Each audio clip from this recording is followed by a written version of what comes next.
سلمان بن عبدالعزیز نے جو ٹرمپ کے آگے لومڑیوں والا کردار ادا کیا ہے، اس سے امت کے سر ندامت سے جھک گئے۔ رب کا قرآن کچھ کہتا ہے اور کعبے کے خادم کو پتہ ہی نہیں کہ کعبہ کا پیغام کیا ہے۔ رب ذوالجلال کا فرمان، اللہ کا قرآن، خالق کائنات جل جلالہ فرماتا ہے سورہ مائدہ میں آیت نمبر 51، سدیس نے کیوں نہیں سنائی اپنے بادشاہ کو جب وہ اس کی بیوی سے ہاتھ ملا رہا تھا اور دنیا کے 500 صحافی یہ تماشا دکھانے کے لیے بلائے گئے تھے، 500 اعلامیون، میڈیا کے 500 لوگ۔ اللہ فرماتا ہے سورہ مائدہ میں، یا ایھا الذین آمنوا لا تتخذوا اليہود والنصارى اولیاء، یہود و نصارہ کو دوست مت بناؤ، بعضهم اولیاء بعض، یہ آپس میں دوست ہے، ومن یتولھم منکم فانہ منہم، جو ان سے دوستی کرے وہ انہی میں سے ہے۔ اللہ فرماتا ہے ان اللہ لا یہدی القوم الظالمین، اللہ ظالم قوموں کو ہدایت نہیں دیتا۔ اب جو کچھ ہوا ٹرمپ کے آنے پر، میں نے 300 صفحے صرف اس درد میں پڑے کہ سودا تو ہمارا کیا جا رہا تھا، انٹرنیشنل میڈیا یہ کہہ رہا تھا ٹرمپ کو مسلمانوں کے قبلے نے پروٹوکول دیا ہے، کہہ رہے تھے پہلا بیرونی دورہ ٹرمپ نے اس لیے سعودی عرب کا کیا ہے کہ سعودی عرب میں مسلمانوں کے 2 حرم ہیں، اور ٹرمپ یہ بتانا چاہتا ہے کہ پوری مسلم امہ میرے سامنے جھک گئی ہے۔ ٹرمپ یہ دورہ کرنے نکلا ہے، 300 صفحات سے زائد جو 500 اعلامیون نے لکھا تھا، وہ 300 صفحات بھی چھوٹے چھوٹے نہیں تھے، تقریباً اس سائز کے 300 صفحات میں نے اس کھوج میں پڑھے کہ آخر ہم سے ہوا کیا ہے، مسلم امہ کی عظمت کو بیچنے والوں نے یہ دھندا کیوں کیا ہے، یہ سازش کیا ہے، یہ کس انداز میں مسلمانوں کے شعائر پر ڈاکہ ڈالا گیا ہے۔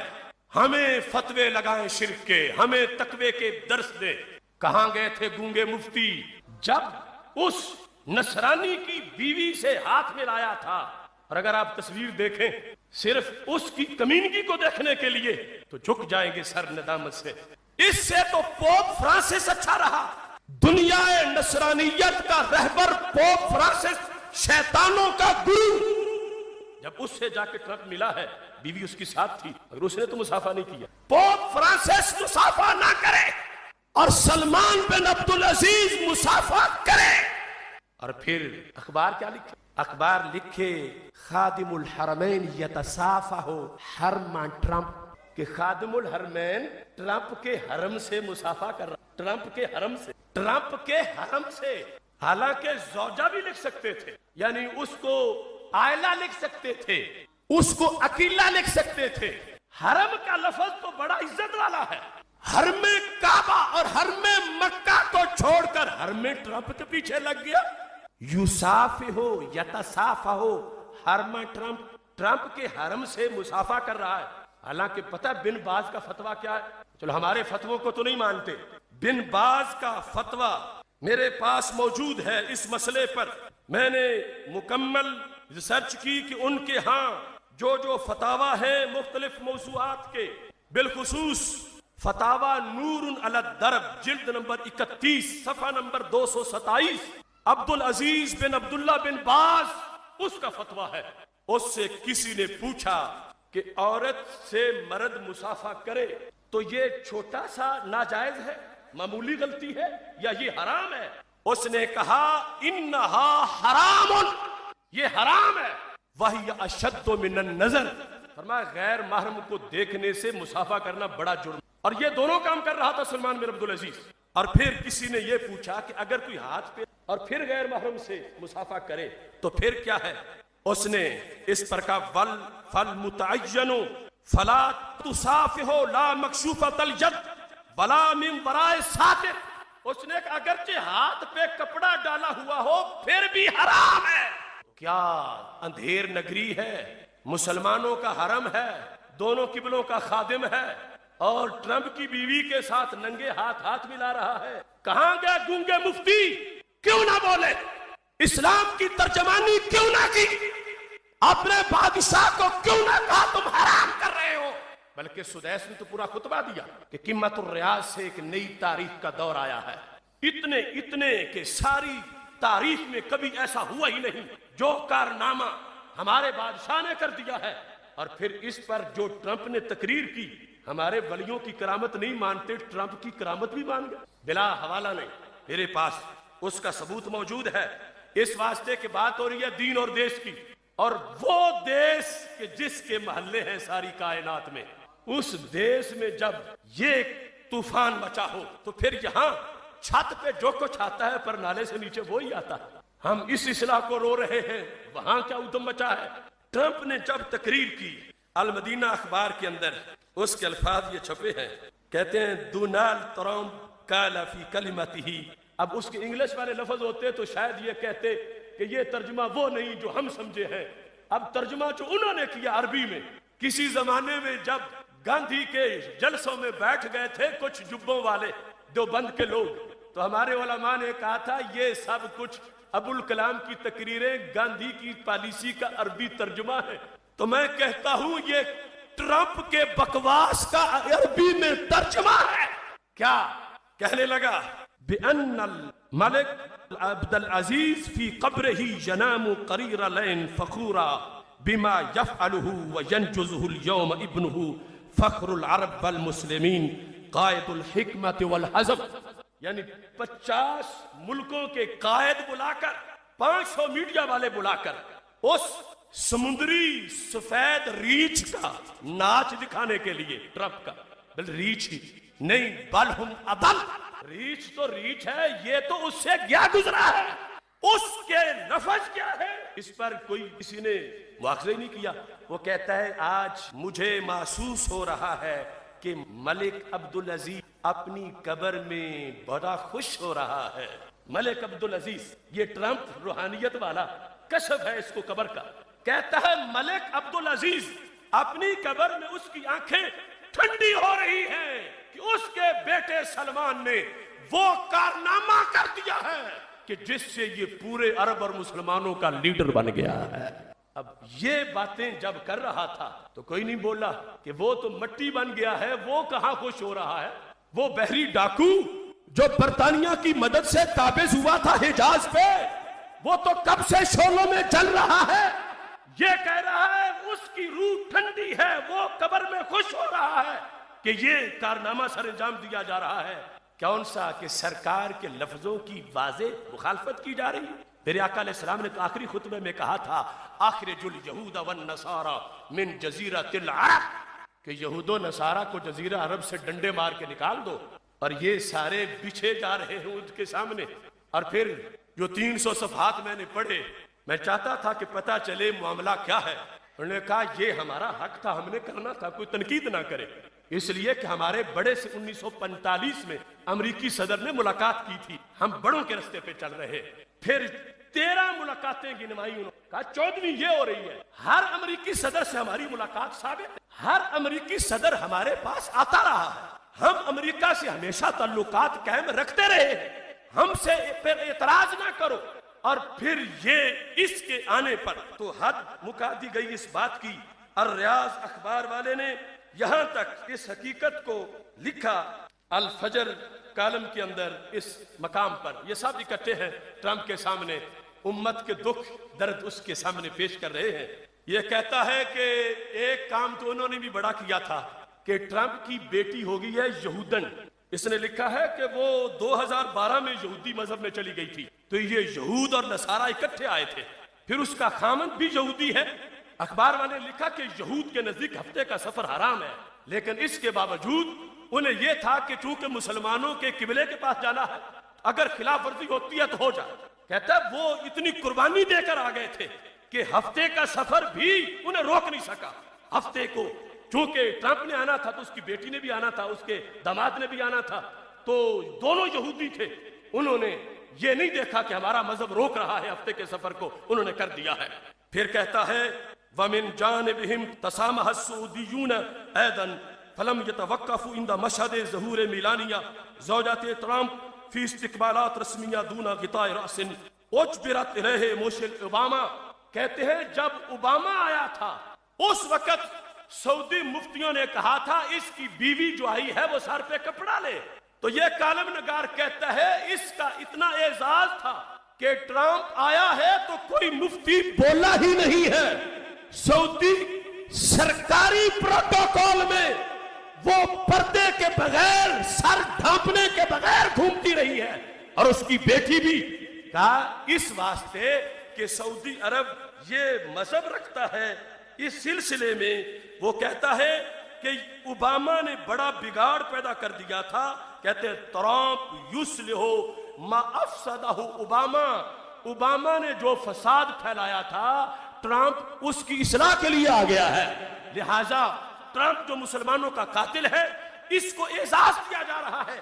اس کی بیوی ننگے سر آئے تو کوئی بات نہیں. کہتا ہے یہ تو ابھی اس نے جہاز میں لباس تبدیل کر لیا تھا ورنہ اس کا تو بالکل شاٹ سا لباس تھا.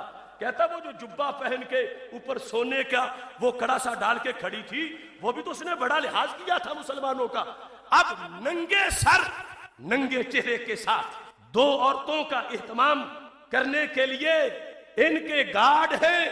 اور پھر ساتھ اس نے الریاض اخبار کے اندر یہ لکھا کہ سارے ضابطے سرکاری اس کے آنے پر کینسل کر دیے گئے. مثال کے طور پر کہتا ہے کہ وحسب البروتوکول السعودی المعتاد يستقبل حاکم امارت الریاض ضیوف الدولت الکبار ولو كانوا ملوکا ورؤوسا فی المطار. کہتا ہے کہ یہ سعودی قانون ہے کہ جو الریاض کا گورنر ہے وہ جا کے ایئرپورٹ پہ استقبال کرتا ہے. کوئی بڑے سے بڑا بادشاہ آ جائے استقبال کر کے پھر وہ قصر یمامہ میں لاتا ہے اور قصر یمامہ کے اندر خادم الحرمین پھر اس کا استقبال کرتا ہے. خادم الحرمین ایئرپورٹ پہ جا کے استقبال نہیں کرتا. ایئرپورٹ پہ استقبال جو ہے وہ ریاض کا گورنر کرتا ہے. لیکن کہتا ہے جب ٹرمپ آیا تو سلمان بن عبدالعزیز خود ایئرپورٹ پہ گیا اور سونے کا ہار پہنایا. کبھی ان کو ہار دیتے تھے مسلمان اب ہار پہنانے لگے. ہار دینا اور ہے ہار پہنانا اور سمجھے نہیں. ہار دینا ہے شکست دینا. ان ملعونوں کو تو مسلمانوں کی تلواریں شکست دیتی تھی. اب خادم الحرمین ایوارڈ دینے لگا ہے. سعودی عرب کے کل 11 ایوارڈ ہیں اور کل 11 ایوارڈ سارے سعودی بادشاہوں کے نام ہیں. ان میں سے ایک صرف بدر کبریٰ کے نام پر ہے جو سعودی عرب کا سب سے بڑا 11واں ایوارڈ ہے وہ ٹرمپ کو دیا گیا. کیا خدمات ہے اس سب سے بڑا ایوارڈ ٹرمپ کو دیا گیا. یہ اس کے ساتھ محبت ظاہر کی جا رہی ہے اور اس کے ہاتھ میں تلوار ڈال کے نجدی بھنگڑا ڈلوایا جا رہا. نجدی رقص باقاعدہ اس کا نام ہی نجدی رقص ہے. الردۃ النجدیہ وہ جو تلواریں ہاتھ کے پکڑ کے جھومتے ہیں. اب کبھی تو مسلمانوں کی تلواروں سے یہود و نصارہ کانپتے تھے اور کبھی ان کی تلواریں ہاتھ میں پکڑ کے جھوم رہے. اتنی تبدیلی آ گئی. اس قدر یہ اندھیر مچا ہے کائنات میں. کہاں گئے پاکستان میں نعرے لگانے والے امریکہ کا جو یار ہے غدار ہے غدار ہے. اور امریکہ کے گلے میں جس کا ہار ہے تو وہ غدار نہیں ہے. کہاں گئے ریالوں کی پیداوار. کہاں گئے ان کے فتوے. کہاں گئی ان کی ریلیاں. سارا عالم چپ کر گیا. ہمارے مرکز اسلام پر پلید آیا اور اس کے لیے اتنے پروٹوکول اتنے اعزاز. اور پھر اس نے کی خباثت سنو اس کی تقریر.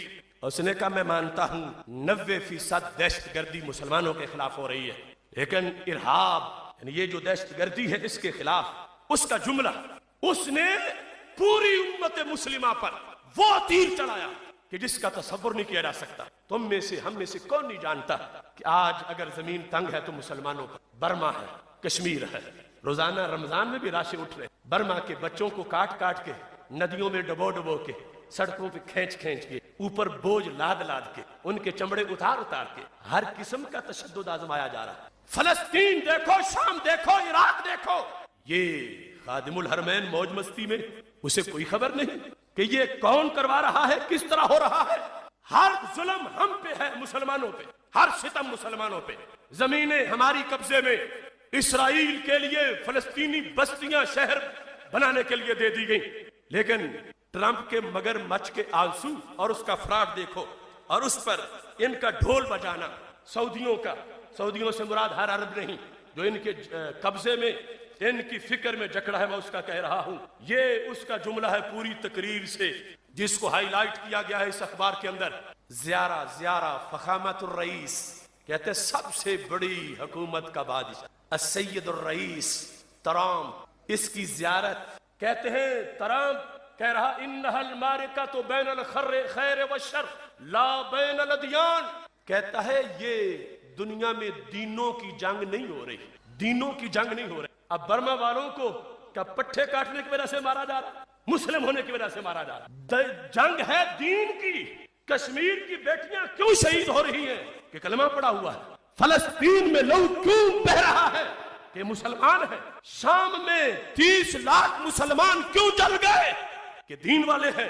اب پوری دنیا غصے میں ہے کہ ہمارے مذہب پر حملہ، ہمارے دین پر حملہ، اور ٹرمپ نے 50 مسلمانوں 53 مسلمان ملکوں کے سامنے جو آئے ہوئے تھے وہاں پر لیڈر، اس نے کہہ دیا ان کی قیادت میں، اس نے کہا یہ جنگ دین کے خلاف نہیں ہے، مسلمانوں تمہارے خلاف یہ جنگ نہیں ہے۔ یہ کون سی جنگ ہے؟ کہتے ہیں بین الخیر والشر، یہ اسلام کے خلاف جنگ نہیں، یہ خیر اور شر کی جنگ ہے۔ اب یہودیت کو اس نے خیر بنایا، نصرانیت کو بھی خیر بنایا، اسلام کو بھی خیر، نصرانیت کو بھی خیر۔ وہی جو ہمیں کہا تھا کہ سب کو برابر سمجھو، اس نے کہا خیر اور شر کی جنگ ہے۔ ہمارے مذہب کی حقانیت اور اس پر جو حملے ہو رہے ہیں، جس کے لیے امت آج اٹھ کھڑے ہونے کو تیار ہے اور لوگ درد محسوس کر رہے ہیں، اور ٹرمپ لوری دے کے سلانے آیا ہے، روزانہ قتل کرواتا ہے اور کہتا ہے دیکھو ملک شام میں امریکی حملوں سے کیا ہو رہا ہے، اور کہہ رہا ہے یہ جنگ خیر اور شر کے درمیان ہے، یہ کسی مذہب کی جنگ نہیں۔ مارتے وقت چن چن کے مسلمان مارتے ہیں اور کہتے ہیں لڑائی مذہب سے نہیں، لڑائی شر سے ہے۔ ہمیں شر کہہ کے، اپنے آپ کو خیر کہہ کے، یا اپنے آپ کو خیر میں ہمیں ساتھ شامل کر کے، اس سے بڑا فراڈ کیا ہو سکتا، اس سے بڑی دھاندلی کیا ہو سکتی ہے؟ یہ بکواس کر کے وہ گیا۔ پورا عرب میڈیا جو ان کے قبضے میں ہے وہ کہ بلے بلے، یہ تو ٹرمپ نے کمال کر دیا ہے، حد کر دی ہے، اس نے تو یہ کہہ دیا ہے، وہ کہہ دیا ہے، پوری دنیا سے دہشت گردی ختم کرنے آیا تھا۔ میں تو میر بھی کیا سادہ ہے، بیمار ہوئے جس کے سبب اسی عطار کے لونڈے سے دوا لیتے ہیں۔ ساری دنیا میں خون تو یہی بہا رہا ہے اور تم اسی سے ہی چاہ رہے ہو کہ خون محفوظ ہو جائے، یہ کیسے ہو سکتا؟ اب یہ صورتحال چلی ہوئی ہے مرکز میں۔ اب جب اس نے دورہ مکمل کیا تو امریکہ نے کیا بیان داغا، اس بیان کی بات بھی دیکھو۔ تینوں مذہبوں کے لحاظ سے پہلے آیا یہاں، پھر گیا یہود کے پاس، اس کے بعد پوپ فرانسس کے پاس۔ ٹرمپ جب دورہ مکمل کر کے گیا تو امریکی میڈیا نے کیا کہا؟ کہتے ہیں امریکی میڈیا نے قال مستشار البیت الابیض للامن القومی، قومی سلامتی کے مشیر، وائٹ ہاؤس کے مشیر نے یہ کہا حاضی زیارت تاریخیت فعلا، یہ تاریخی دورہ تھا ٹرمپ کا، لم یسبق لی رئیس، اس سے پہلے کوئی امریکی صدر ایسا دورہ نہیں کر سکا۔ کس طرح؟ انزار مراکز الدیانات المسلمہ والیہودیہ والمسیحیہ، کہ کسی ایک دورے کے اندر کوئی امریکی صدر مسلمانوں، یہود اور نصارہ تینوں کے مراکز میں گیا ہو اور تینوں سے جا کر ملاقات کی ہو، اس کے قائدین سے پہلے کبھی بھی ایسا نہیں ہوا۔ اور کہتا ہے وَمَوَاقِعَ الْمُقَدَّسَةَ فِي رِحْلَةٍ وَاحِدَةٍ، اب انہوں نے تو مراکز مقدسہ ہمارے شامل کی کہ مسلمانوں کے مراکز مقدسہ میں بھی گیا، یہود کے مراکز مقدسہ میں گیا اور نصارہ کے مراکز مقدسہ میں گیا۔ یہ دورہ کیا پیغام دیتا ہے؟ یہ ہے جملہ، بہت بڑا حملہ مسلم امہ پر۔ امریکہ کا سرکاری بیان ہے ہوا توحید الشعوب من جمیع الدیانات حول رؤیت مشترکہ تقوم علی السلام والتقدیر والتقدم والازدہار، کہ یہ امریکہ کے صدر کا دورہ سارے دینوں کو ایک کرنے کی کوشش تھی، یہود، نصارہ اور مسلمان، ان کی قوموں کو ملانے کے لیے تھا۔ قرآن کہہ رہا ہے لا تتخذوا الیہود والنصارى اولیاء، کہ یہود و نصارہ کو دوست مت بناؤ، بعضهم اولیاء بعض، یہ آپس میں دوسرے کے دوست ہیں۔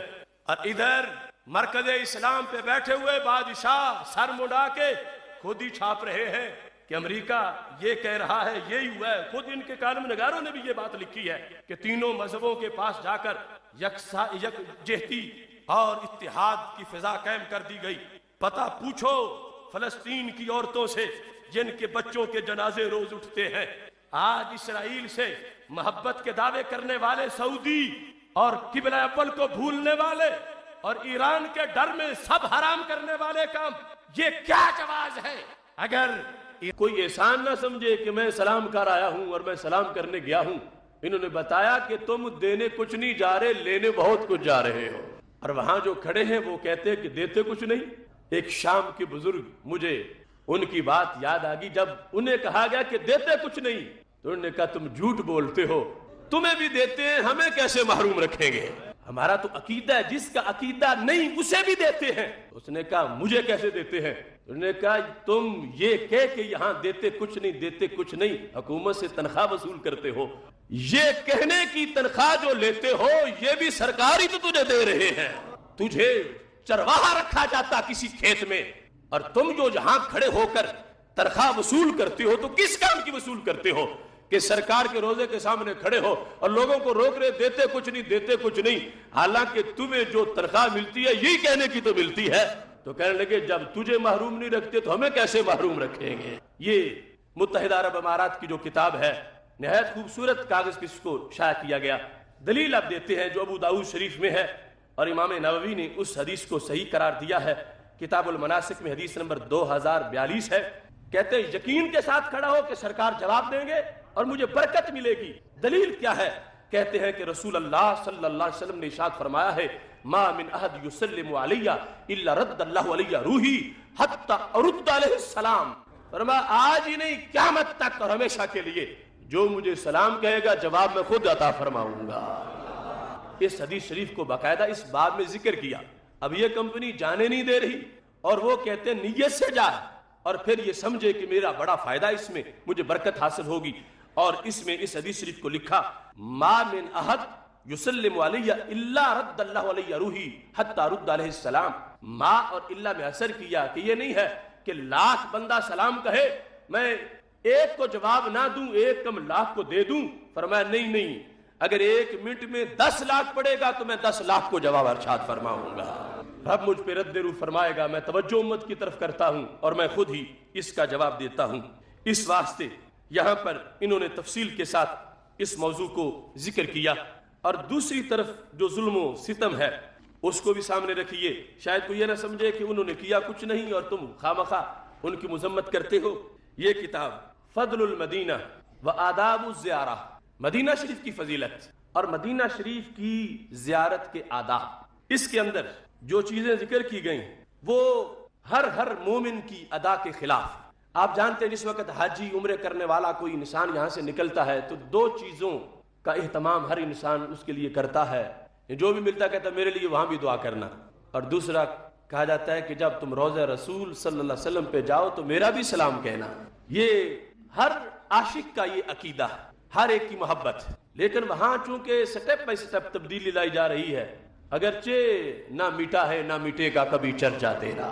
اس کتاب کے صفحہ نمبر 30 پہ لکھا ہے، یہ میں نے انڈرلائن کیا، وَلِهَذَا لَا يُشْرَعُ السَّفْرُ لِمُجَرَّدِ زِيَارَةِ قَبْرِهِ صلی اللہ علیہ وسلم، اس لیے رسول اللہ صلی اللہ علیہ وسلم کی قبر شریف کی طرف سفر کرنا ناجائز ہے۔ کیوں ناجائز ہے؟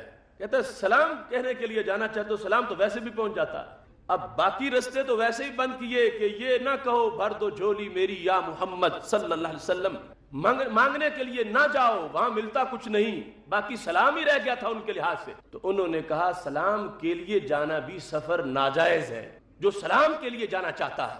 وَلِهَذَا لَا يُشْرَعُ السَّفْرُ لِمُجَرَّدِ زِيَارَةِ قَبْرِهِ وَالسَّلَامِ عَلَيْهِ، جو سرکار کی قبر کی زیارت کے لیے اور سلام کہنے کے لیے جانا چاہتا ہے، جھولی بھروانے کے لیے نہ بھی جانا چاہتا ہو، صرف سلام کہنے کے لیے جانا چاہتا ہو، کو لا یشرع، یہ غیر مشروع ہے، ناجائز ہے، جس کے دوسرے لفظ پر انہوں نے اس کو حرام قرار دیا۔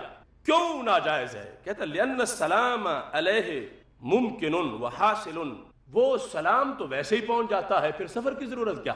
اب ان کو اندازہ نہیں کہ سلام کہنے والے کتنے مجبور ہیں دور رہتے ہوئے، اگرچہ پہنچتا تو ضرور ہے مگر وہاں جانے کا انداز جدا ہے اور وہاں کے سلام کا جواب انداز جدا ہے۔ اس بات پر لکھتا ہے فلا حاجتا الی السفر الی قبر النبی صلی اللہ علیہ وسلم، سرکار کی قبر کی طرف سفر کی کوئی حاجت نہیں ہے، کوئی ضرورت نہیں ہے، لمجرد السلام علیہ، صرف سلام کہنے کے لیے اتنا سفر کر کے جانا چاہتے ہو تو سلام کہنے کے لیے وہاں جانے کی کوئی ضرورت نہیں ہے، لحصول المقصود من تبلیغہ الصلاۃ والسلام دون الذهاب الیہ، اس واسطے کہ فرشتوں کی ڈیوٹی لگی ہوئی ہے، وہ جہاں بھی پڑھتے ہو سلام لے جاتے ہیں، تو جب وہ لے جاتے ہیں تو پھر سلام کہنے کے لیے سفر کرنا ناجائز۔ اب یہ ترجمہ ہے، صرف اس کی میں ابھی تشریح نہیں کر رہا۔ سرکار دو عالم صلی اللہ علیہ وسلم کی طرف سفر کرنا سلام کرنے کے لیے، یہ کہتے ہیں ایسا سفر غیر مشروع ہے، ناجائز ہے۔ کما لا یشرع تحویل السلام لمن یبلغہ للرسول صلی اللہ علیہ وسلم بعد موتہ، کہتا ہے جیسے سلام کرنے کے لیے خود سفر کر کے جانا ناجائز ہے، ایسے ہی معاذ اللہ کسی کو سلام دے کر بھیجنا بھی ناجائز ہے۔ یہ اس کتاب پر کما لا یشرع تحمیل السلام، تعمیل ہے کسی کو دے بھیجنا کہ تم میری طرف سے پیش کر دینا، تم میرا سلام عرض کر دینا، تم محبوب علیہ الصلوۃ والسلام کے سامنے میرا سلام پیش کر دینا۔ تم تو یہ بھی کہتے ہو نا کہ وہاں سلام پاش پیش کر کے میرے لیے دعا بھی مانگنا اور سرکار سے میری حالت ذکر کرنا اور میری جھولی کے لیے بھی سرکار سے درخواست کرنا، مگر دوسری طرف سے یہاں تک ہے کما لا یشرع تحمیل السلام، کہ جس طرح پہلا کام ناجائز ہے ایسے دوسرا بھی ناجائز ہے۔ پہلا کیا ہے؟ سلام کے لیے خود جانا، اور دوسرا کیا ہے؟ کسی جانے والے کو سلام دے کر بھیجنا۔ کیا آج تک آپ نے سنا تھا کہ ایسا بھی معاملہ ہے؟ اتنا بھی بغض، اتنا بھی حسد؟ چونکہ دوسری طرف ادائے محبت ہے، جب کسی نے جانے کا ارادہ کیا اگرچہ 3 مہینے بعد جانا ہے تو سرکار کی محبت کی خوشبوئیں پہلے آ رہی ہیں۔ جتنے دوست ملاقات کو آئیں گے، جتنے رشتہ دار آئیں گے، ہر ایک کہہ رہا ہے جانا ہے تو میرا بھی سلام دینا۔ یہاں بھی تذکرہ ہو رہا اور وہاں جب پہنچا تو پھر بھی تذکرہ ہو رہا ہے، محبوب علیہ السلام کے سامنے ذکر ہو رہا ہے، محبوب آپ کا فلاں عاشق تجھے سلام کہہ رہا ہے، مگر ان لوگوں کو گوارا نہیں، وہ اس کو توحید کے منافی سمجھتے ہیں کہ اللہ کا ذکر ہو، اللہ کے محبوب کا ذکر، اس کو اپوزیشن سمجھ رہے ہیں، اور ان بدبختوں کو پتہ نہیں وَرَفَعْنَا لَكَ ذِكْرَكَ کا اعلان تو خود رب ذوالجلال نے کیا ہے۔ اب دیکھو یعنی حسد یا بغض یا جہالت، اس کو کس چیز کے ساتھ تعبیر کیا جائے۔ میں آپ کے سامنے جو پیش کر رہا ہوں، جو لوگ کہتے ہیں کہ نہیں وہ پسندیدہ ہے اس لیے تو وہاں ہے، پسندیدہ اگر اس بنیاد پہ ہے کہ جس کا تسلط ہو وہ پسندیدہ ہوتا ہے تو پھر قبلہ اول وہ رب نے کن محبوبوں کو دیا ہوا ہے؟ تو یہ رب کی رضا اور ہے، رب کی مشیت اور ہے۔ ایک قبضہ گروپ، ابتلاء آزمائش ہے مسلمانوں کی۔ اب دیکھو کما لا یشرع تحمیل السلام، کسی مولوی سے اس کا ترجمہ کروا لے، ایک حرف کی تبدیلی بھی نہیں ہوگی۔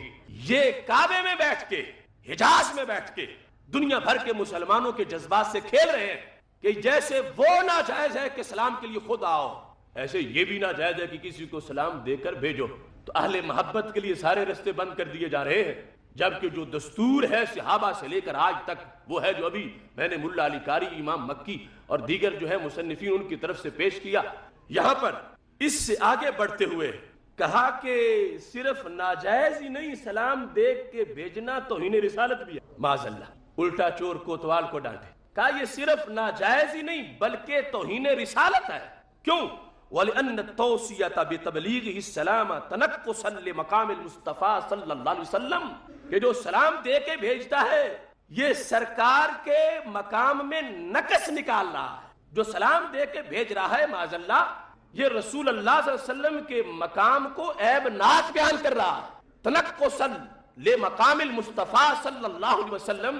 اب آپ ہیں اہل محبت، سلام دے کے خوش ہو گئے کہ میں نے اپنا دوست بھیجا ہے، میرا سلام پہنچائے گا، اور دوسری طرف سے جن کو پسند نہیں وہ الٹا توہین کا فتویٰ لگا رہے ہیں۔ یہ توہین رسالت ہو رہی ہے، تنقص ہے سرکار دو عالم صلی اللہ علیہ وسلم کی شان کے ساتھ۔ اب توہین کیسے ثابت کرتے ہیں؟ جب مت ماری جائے تو پھر کوئی چیز اندھیرے اجالے میں فرق باقی نہیں رہتا۔ ہم کہیں کہ وہ بے مثل ہیں، کہتے نہیں وہ ہمارے بڑے بھائی جیسے ہیں۔ اب ہمارے خلاف توہین کی FIR کٹوانے کے لیے کیا جملہ استعمال کیا؟ کہا اگر تم کسی کو سلام دے کے بھیجو گے تو پھر وَجَعْلَ لَهُ كَسَائِرِ الْأَمْوَاتِ الَّذِينَ لَا يَبْلُغُهُمُ السَّلَامُ مِنَ الْبَعِيدِ، کہا جب تم نے سلام دے کے بھیجا تو تم نے تو رسول اللہ صلی اللہ علیہ وسلم کو دیگر فوج شدگان کے ساتھ مساوی کر دیا، ایک جیسا بنا دیا، جیسے دوسروں کو سلام نہیں پہنچتا ایسی تم نے قرار دے دیا انہیں بھی نہیں پہنچتا۔ تم نے شان رسالت میں تنقیص کی، تم نے ان کو عام فوج شدگان کے ہم پلہ کر دیا، یہ کہہ کے کہ میرا سلام پہنچانا تم نے یہ ظاہر کیا کہ جیسے دوسروں کو نہیں پہنچتا ان کو بھی نہیں پہنچتا، تم نے مساوی کر دیا ہے۔ لہذا کہا لا یشرع تحمیل الصلاۃ، کسی کو سلام دے کر بھیجنا یہ ناجائز ہے، غیر مشروع ہے، توہین رسالت ہے، اس واسطے کہ وہاں تو سلام پہنچتا ہے اور دے کر کسی کو بھیجنے کی کوئی ضرورت نہیں ہے۔ اب سوچیں آپ، محو حیرت ہوں کہ دنیا کیا سے کیا ہو جائے گی۔ اس حد تک بھی غلب ہونا تھا، اس حد تک بھی گھڑ گھڑ کے دلیلیں پیش کرنی تھی۔ کیا دلیل ہے ان لوگوں کے پاس پوری امت میں سے کہ آج تک قرآن سنت تو اپنی جگہ رہا، خلفائے راشدین صحابہ تابعین تو اپنی جگہ رہے، پوری امت میں سے ایک کوئی چھوٹا سا مفتی بھی نہیں ملے گا پچھلی صدی تک جس نے یہ قول کیا ہو کہ جو سلام دے کے بھیجے محبوب علیہ السلام کی طرف وہ تو انہیں رسالت کا مرتکب ہوتا ہے۔ ہر صدی کے عاشقوں کی کتابیں پڑھ لو، ہر دور کے عاشقوں کا معمول رہا ہے کہ سلام سرکار دو عالم صلی اللہ علیہ وسلم کی طرف بھیجا جاتا رہا ہے، اور جس کو دلیل بناتے ہیں کہ چونکہ ویسے بندوبست ہے فرشتے لے جاتے ہیں تو پھر دے کے بھیجنے کی ضرورت کیا ہے۔ اگر یہ دلیل بنائی جائے تو پھر تو اللہ تعالیٰ کی ذات کے لحاظ سے بھی اعتراض ہو جائے۔ اس پر تو ابھی تک اتفاق ہے کہ دعا کرنے کے لیے کہہ دو کہ کعبے کے سامنے کھڑے ہو کر وہاں جا کے میرے لیے دعا کرنا، تو کیا رب یہاں سے نہیں سنتا کہ وہاں کے لیے سفارش کی جا رہی ہے؟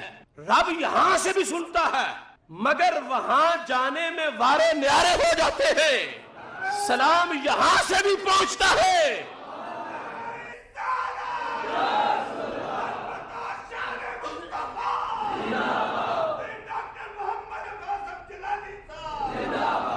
یہ تو ایسے ہی کوئی دہریہ آج کھڑا ہو جائے کہ تم نے کیا دستور بنا رکھا ہے کہ کہتے ہو وہاں جا کے میرے لیے دعا کرنا، کیا یہاں تمہارا رب نہیں سنتا کہ دعاؤں کے لیے کہتے ہو وہاں جا کے دعا کرنا؟ تو یہ لوگ اسلام کے دشمن ہیں، غیروں کا منہ کھولنے کے لیے یہ مواد میسر کرتے ہیں۔ یقیناً رب یہاں بھی سنتا ہے وہاں بھی سنتا ہے، مگر وہاں اللہ تعالیٰ کی رحمتوں کے انداز اور ہوتے ہیں۔ سرکار سلام یہاں سے بھی سنتے ہیں، مگر جب عاشق وہاں پہنچتا ہے تو پھر 70,000 جو روزانہ اتر رہے ہیں ان کے ساتھ کھڑا ہو کے اپنی بولی بول رہا ہوتا ہے۔ یہ نہیں کہ جب بندوبست ہو پہنچنے کا تو علیحدہ اہتمام نہ ہو۔ اس سے بڑی دلیل بھی حدیث شریف میں موجود ہے۔ میرے محبوب علیہ السلام نے دیکھا ایک شخص نماز پڑھ رہا ہے، سلام پھیرا، اس نے فرمایا جو تم تسبیحات پڑھ رہے تھے فرشتے نور کی تھالوں میں رکھ کے میرے دربار رب کے دربار میں پیش کر رہے تھے۔ اب کوئی کہے جب اسے خود پہنچتا ہے، رب خود سنتا ہے تسبیح کو، تو پھر فرشتوں کے درمیان میں مداخلت کیسی؟ انکار نہیں کیا جا سکتا، فرشتے پہنچاتے ہیں، حالانکہ رب خود بھی سن رہا ہے۔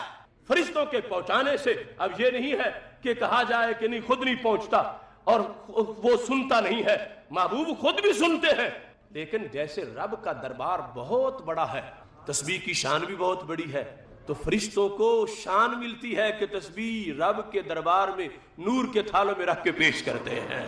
یہاں فرشتوں کو شان بخشی گئی کہ محبوب سن تو خود بھی رہے ہیں، مگر کی شان بھی بڑی ہے، سرکار کی شان بھی بڑی ہے، تم لے جاؤ گے تمہیں بھی شان مل جائے گی۔